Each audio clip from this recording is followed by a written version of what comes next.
I'm Charlie Wasserberger from Midwest Labs. I'm in the environmental department. These are the extracts that we've just received from Aaron down in the soils department. We will be analyzing these for nitrate very shortly.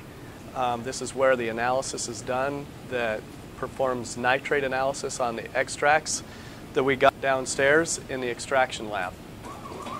First thing that happens is the samples will be placed on an auto sampler like this.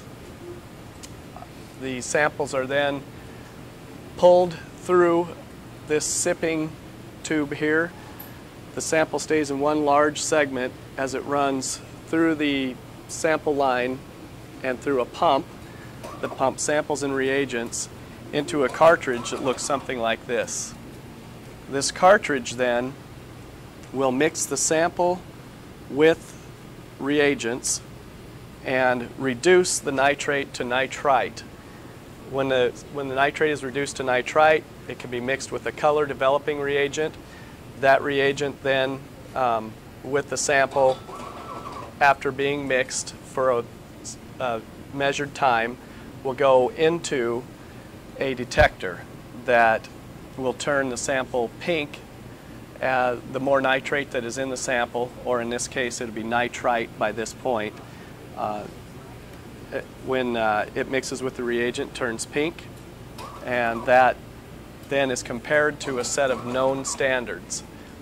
The standards are run at the start of a run, and we require 3 nines on a standard curve. This is our analysis as it's going through. Basically what happens is when the sample is compared or comes through the photodetector, the absorbance at 504 nanometers is measured and the peak height is determined for all standards and samples, as well as blanks and other quality control measures. Each sample is compared to a curve that must have at least 3 nines of correlation. 3 nines of correlation is a very good straight curve. This particular curve has 5 nines and a 7, so it's almost a perfect curve.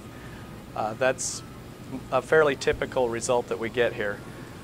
Standard controls that we have to run with each sample, the first thing that has to be checked is to make sure that our curve is the proper concentration. We run something called a secondary resource standard, which is a standard that we purge from a completely different source from where we get our standards that we compare the samples to. That standard has to come up within 10% of the value of its known value. That is what proves that our curve is correct.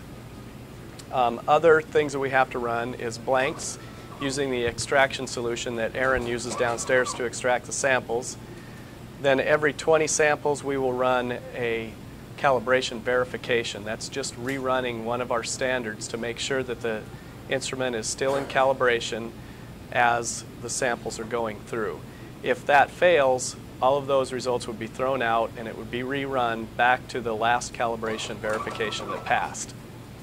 Another thing that's done to ensure quality is we have known check samples that are taken through the entire process and periodically placed throughout the run to show that not only that the samples are kept in order, but also the recovery of those samples have to be within a certain guideline.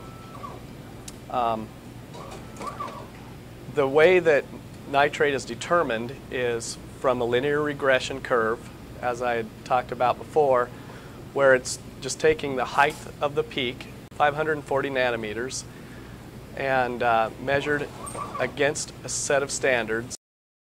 This is the curve that was generated by the standards that we ran.